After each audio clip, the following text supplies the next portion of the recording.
अस्सलाम वालेकुम, मैं हूं फखर दुरानी और आप देख रहे हैं फैक्ट चेक पाकिस्तान। आज 3-4 मौज़ूआत के ऊपर बात करेंगे। पहले नंबर पे बात करेंगे, वजीर आजम शहबाज शरीफ ने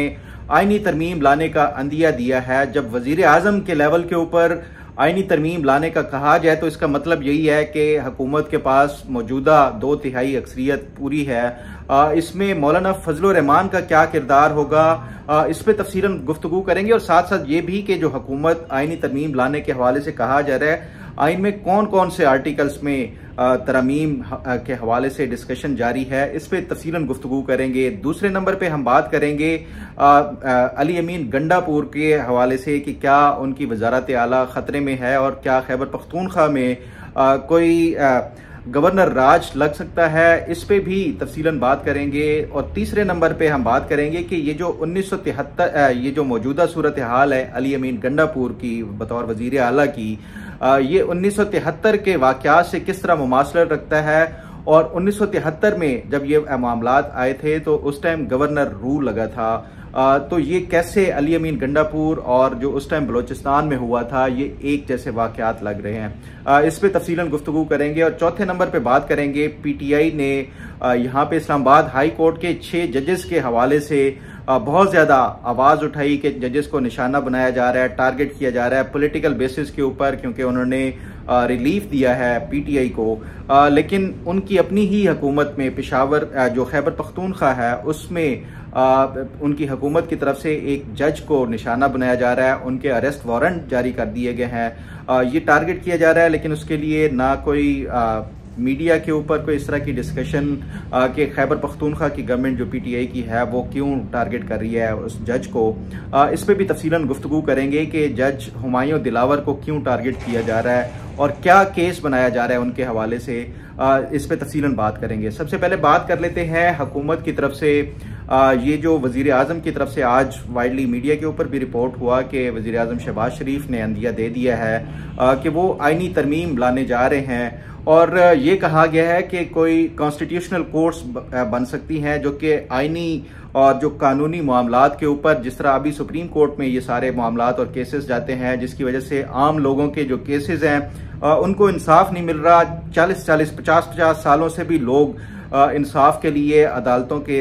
ठोकरें खाते हैं और धक्के खाते हैं दर दर, लेकिन उसके बावजूद भी क्योंकि जजेस का ज्यादातर वक्त इस टाइम जो खासतौर के ऊपर पाकिस्तान में मौजूदा सियासी सूरत हाल है, उसके बाद जजेस के पास ये जो सियासी मुकदमात हैं वो ही ख़त्म नहीं होते कि वो आम साइलिन को इंसाफ दे सकें। इवन लोगों के तो जो जमानतों के केसेस हैं वो भी कई कई साल तक इंतज़ार करना पड़ता है लोगों को। तो यही वजह है कि ये इस हवाले से काफ़ी अरसे से एक डिमांड की जा रही थी कि हुकूमत कोई ये जो सियासी नौयत के केसेस होते हैं, जो कॉन्स्टिट्यूशनल मैटर्स के होते हैं या उसके साथ साथ कानूनी हवालों से, उसके लिए कोई एक कॉन्स्टिट्यूशनल कोर्ट्स बनाई जाए। इस हवाले से मुख्तलिफ तमाम तकरीबन सियासी जमातों ने मुख्तलिफ अदवार में ये डिमांड की है, लेकिन अब ये अंदिया दिया जा रहा है कि कॉन्स्टिट्यूशनल कोर्ट्स बनाई जाएंगी और उसमें ये जितने भी सियासी मुकदमात होंगे वो इन कॉन्स्टिट्यूशनल कोर्ट्स को ट्रांसफ़र किए जाएंगे। तो इस पे जो कॉन्स्टिट्यूशनल अगर कोर्ट्स बनेगी, क्योंकि ये जो मौजूदा सुप्रीम कोर्ट है ये जो सुप्रीम एपलेट फोरम होता है कि जितने भी हाई कोर्ट से ये मुकदमात के फैसले आते हैं उनको चैलेंज किया जा सकता है सुप्रीम कोर्ट के लेवल के ऊपर। तो ये जो मौजूदा सुप्रीम कोर्ट है वो आम आवाम को रिलीफ देने, उनके मुकदमात सुनने तक जो है वो महदूद रह जाएगी, और जो सियासी मुकदमात और ये इस तरह के जो डिस्प्यूट चल रहे हैं वो एक कॉन्स्टिट्यूशनल कोर्ट्स को ट्रांसफ़र हो सकते हैं। तो उसके लिए ज़रूरी नहीं है कि जिस तरह मौजूदा सुप्रीम कोर्ट है उसके 17 जजेस हैं, तो इसके लिए भी कोई जो उतने ही जजेस हों, इसमें 4-5 जजेस भी काफ़ी होंगे जो डिस्प्यूट्स के हवाले से ये जो पॉलिटिकल होते हैं उनके लिए वो किया जाए। लेकिन इसमें सिर्फ ये नहीं होगा कि कॉन्स्टिट्यूशनल कोर्ट्स ये बनानी है तो जस्ट एक आइन में आर्टिकल इंसर्ट कर देंगे तो ये हो जाएगा, क्योंकि इसमें काफ़ी सारे जो अदलिया से रिलेटेड खासतौर के ऊपर जो कॉन्स्टिट्यूशनल प्रोविजंस हैं 175 से लेके 211 तक, ये इसमें सुप्रीम कोर्ट भी, इसमें हाई कोर्ट्स भी, ये सारे इसमें शामिल हैं। तो इन सब में तकरीबन काफ़ी सारे आइन के ऐसे आर्टिकल्स हैं जिनमें तब्दीली लानी होगी। पहले नंबर पे तो या तो एक नया आर्टिकल आइन में इंसर्ट करना होगा जो ये कॉन्स्टिट्यूशनल कोर्ट्स की उसके लिए उनको बनाने के हवाले से। फिर उसके साथ साथ जो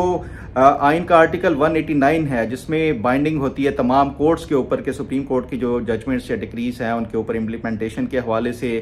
फिर आर्टिकल 190 है कि इंतज़ामिया और जुडिशरी ये उनके ऊपर बाइंडिंग होती है सुप्रीम कोर्ट के जो फैसलों के ऊपर अमल दरामद करने के हवाले से, इसमें भी इनको तरमीम करनी होगी। उसके साथ साथ जो दीगर और इसमें काफ़ी सारे आइन के जो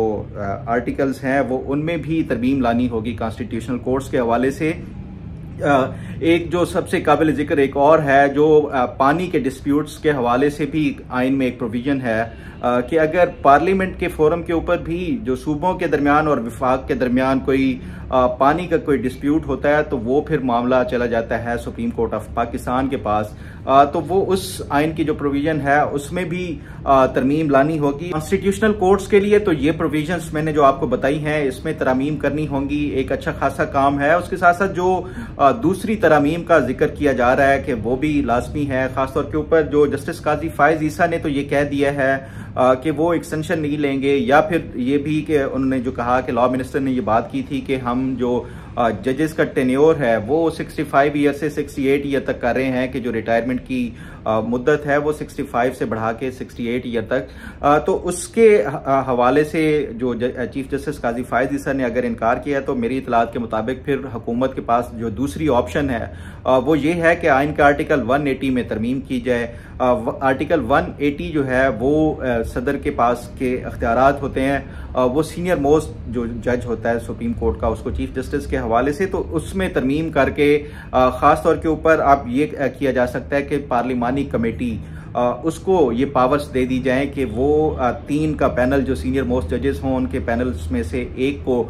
कोई सिलेक्ट कर ले और वो नाम पार्लिमानी कमेटी के पास ये अख्तियारात आ जाएं, वजीर आजम के पास भी नहीं। तो ये पार्लियामेंट क्योंकि सामने आ जाएगा, ये भी नहीं कि कोई फर्द वाहिद होगा, तो उसकी बुनियाद के ऊपर ये 3 नामों में से कोई एक प्रेसिडेंट,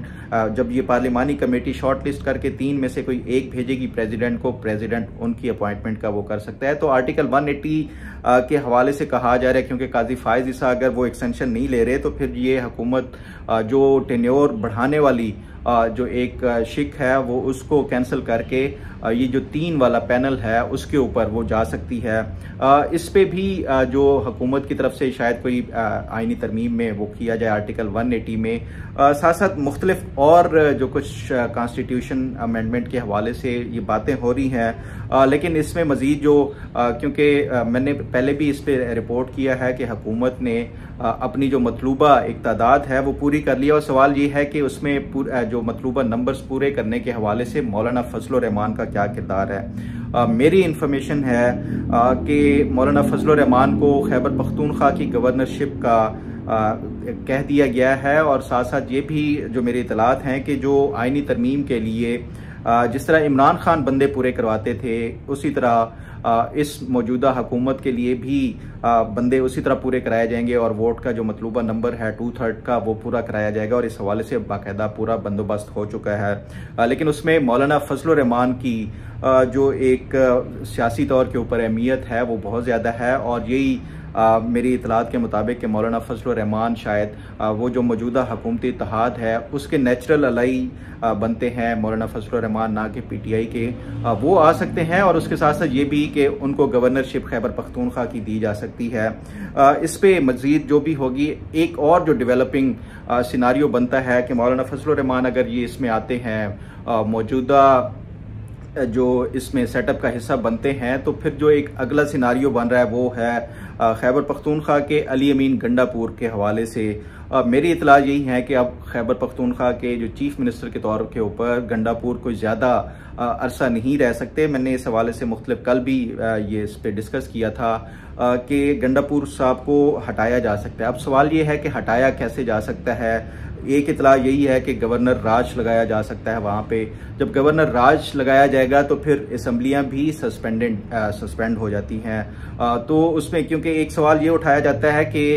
जो बजट की पास करने के लिए असम्बलियों को की ज़रूरत पड़ती है, लेकिन उसमें अगर बजट में कोई नया टैक्स ना लगाया जाए तो वो फिर असम्बली की अप्रूवल की इजाज़त नहीं होती, क्योंकि बाकी तो सारे ये एक्सपेंडिचर के हवाले से ही होता है। तो ये जो मुख्तलिफ आइनी माहिरीन से मैंने बात की वो कहते हैं कि सिर्फ उस सूरत में बजट पास करने के लिए असम्बली की ज़रूरत पड़ती है अगर आप कोई नया टैक्स लगा रहे हो, चाहे वो विफाक में हो या सूबों में हो। अगर कोई नया बजट में नया कोई आप टैक्स नहीं लगा रहे तो फिर असम्बली की कोई उस तरह ज़रूरत नहीं पड़ती। बहरहाल ये जो एक कॉन्स्टिट्यूशनल अमेंडमेंट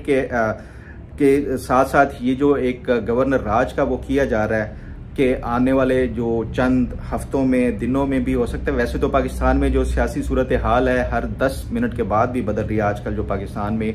लेकिन जो मौजूदा आज तक की जो सूरत हाल है उसके मुताबिक गवर्नर राज के हवाले से ये एक वो किया गया है बाकायदा तौर के ऊपर कि अली अमीन गंडापुर के साथ ज़्यादा अरसा नहीं चला जा सकता, क्योंकि ये जब चाहते हैं ये इस तरह जत्था लेके अगर ये चल पड़े, ये जिस तरह ये कर रहे हैं तो ये रियासत के जो ओवरऑल काम होते हैं वो जारी नहीं रख सकती रियासत इस हवाले से। तो फिर इस हवाले से जो मौलाना फजलुर रहमान को गवर्नरशिप और इनफैक्ट जो पूरे सूबे की हुकूमत मिल जाएगी इस सूरत, ये जो अली अमीन गंडापुर की सूरत हाल बन रही है वो हर आए रोज एक तो ये धमकियां लगाते हैं कि वो अपने बंदे लेके आ जाएंगे, जेल से इमरान खान को छुड़वा के ले जाएंगे, वो पंजाब की ऐसी की तैसी कर देंगे अगर उनको रोका गया, वो विफाक की ऐसी की तैसी कर देंगे अगर रोका गया।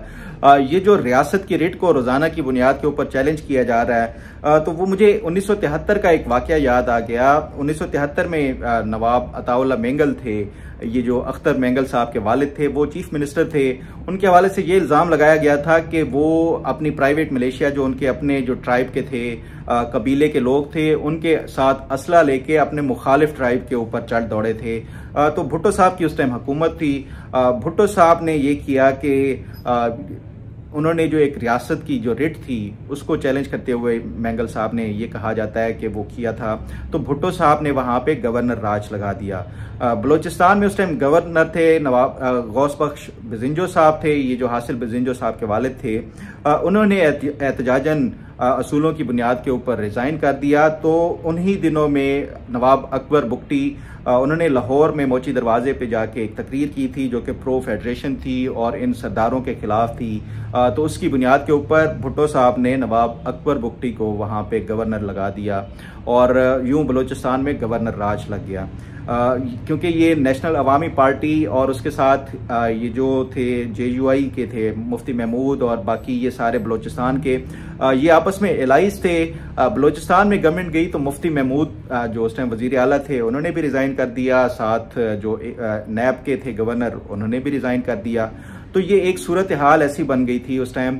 मौजूदा जो सूरत हाल है मुझे उसी तरह का लगता है कि गंडापुर साहब भी इसी तरह अपनी प्राइवेट मिलिशिया लेके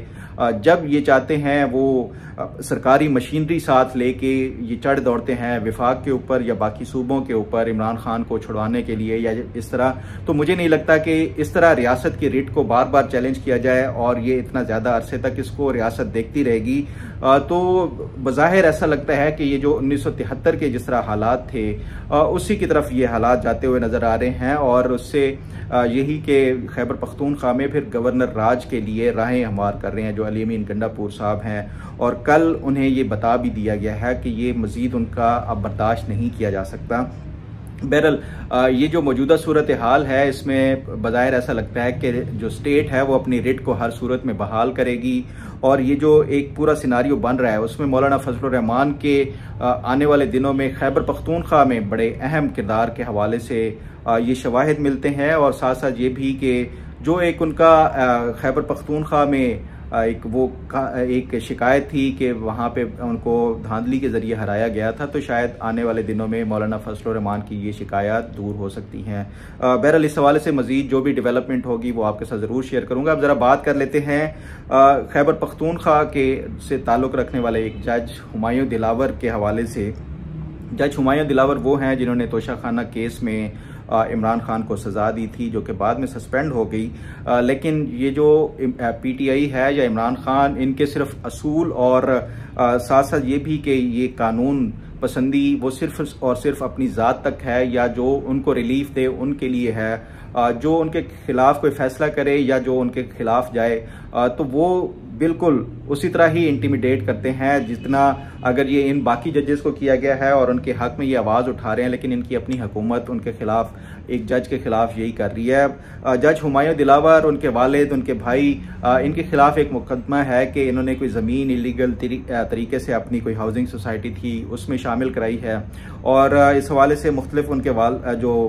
फैमिली थी उनके खिलाफ पर्चे और मुकदमात कराए गए। अब जो लेटेस्ट इसमें डेवलपमेंट ये है कि जज हुमायूं दिलावर के खिलाफ खैबर पख्तूनख्वा की हुकूमत की तरफ से वारंट गिरफ्तारी जारी कर दिए गए हैं। तो ये एक तरफ यहाँ पे इस्लामाबाद हाई कोर्ट के जजेस के हवाले से आवाज़ उठाते हैं, बाकी जजेस को इंटिमिडेट करने के हवाले से आवाज़ उठाई जाती है, लेकिन इनकी खुद अपनी जो गवर्नमेंट है वो किसी ऐसे जज को कि जिसने इनको सजा दी थी सिर्फ इसीलिए उनकी पूरी फैमिली को टारगेट किया जा रहा है, उनके वारंट गिरफ्तारी जारी कराए जा रहे हैं। तो ये बड़ा एक अफसोसनाक पहलू है। मैं समझता हूँ कि ये जो बाकी सहाफ़ी भी ख़ासतौर के ऊपर जो अगर ये यहाँ पे मेन स्ट्रीम के जो जजेस हैं उनके लिए आवाज़ उठाते हैं कि उनको हरासा किया जाता है, तो ये इसी तरह छोटी जो लोअर जुडिशरी के जज हैं उनके लिए भी आवाज़ उठाएं। और ये नहीं है कि अगर ये नून लीग की गवर्नमेंट या पीपल्स पार्टी की गवर्नमेंट या कोई इस्टेब्लिशमेंट अगर किसी जजेस को हरासा कर रही है तो उनके लिए आवाज़ उठानी है,